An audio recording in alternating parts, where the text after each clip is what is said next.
The storm had passed, leaving the world washed clean. Rafi walked along the beach barefoot, the wet sand cool beneath his feet.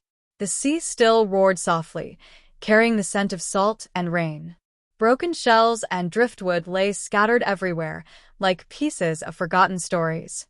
Then he saw them, a line of footprints leading from the waves to the cliffs. They were small, delicate, yet strange. The toes were long, almost webbed, and the prints shimmered faintly as if touched by moonlight.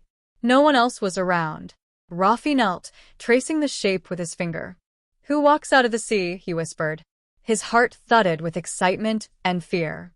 For years, he'd heard tales of sea spirits, of souls that wander the shore after a storm. The footprints ended near the rocks, where something glittered, a small seashell pendant shaped like a teardrop. He picked it up. It was warm, almost alive. And when he held it to his ear, he didn't hear the sea. He heard singing. That night, Rafi couldn't sleep. The melody haunted him, soft, sad, and beautiful.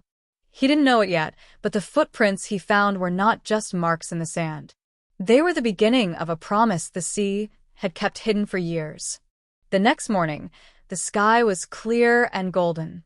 Rafi returned to the beach, the pendant hanging from his neck. He waited by the rocks where the footprints had ended. When the tide began to rise, the waves seemed to move differently, slower, almost hesitant. Then, through the mist of sea spray, he saw her. A girl with long silver-black hair and skin that glowed faintly like moonlit water. She looked about his age. "Are you lost?" Rafi called. The girl smiled softly. "No. I've been waiting for you." Her name was Lira. She said she came from the world beneath the waves, a place where lost memories drifted like pearls in the deep. She told Rafi that his pendant was a key, something her people had once given to humans they trusted. Rafi's heart pounded. "My father, he disappeared at sea years ago. Did you?" Lira looked away, the tide swirling around her feet. "Maybe. The sea keeps many secrets, Rafi. Some of them are meant to be found." Before he could ask more, the waves rose high, and Lira vanished into the foam, leaving behind only the echo of her voice. "Come when the moon is full." When the full moon came, Rafi followed the footprints once more. The pendant glowed softly, guiding him into the water. It should have been cold, but instead it felt warm, like a welcoming hand. He swam deeper until light surrounded him, not from above, but from below. Coral towers rose like glowing trees. Schools of fish shimmered like rainbows. And there, floating between them, was Lira. "Welcome to the Memory Sea," she said. "Every lost thing comes here. Every song, every soul, every dream." Rafi stared in awe.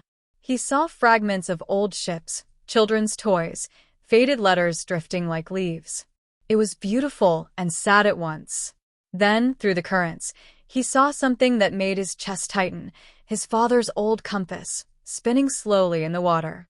Lira touched his hand. "He was here once," she whispered. "He left his mark, like you." Rafi's eyes stung.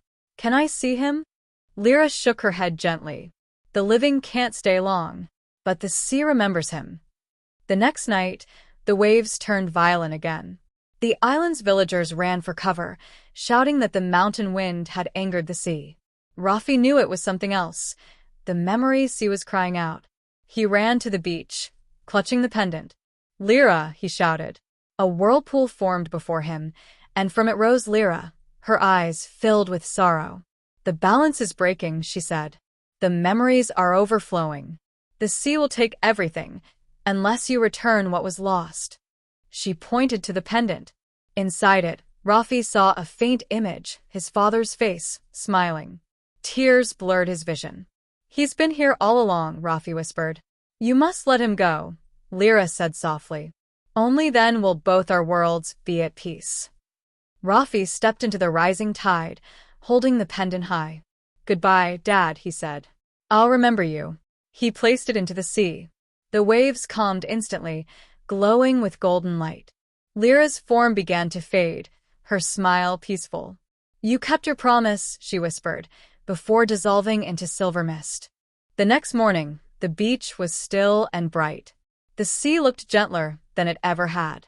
Rafi walked along the shore, where two sets of footprints lay side by side, his and hers. He followed them until they disappeared into the waves.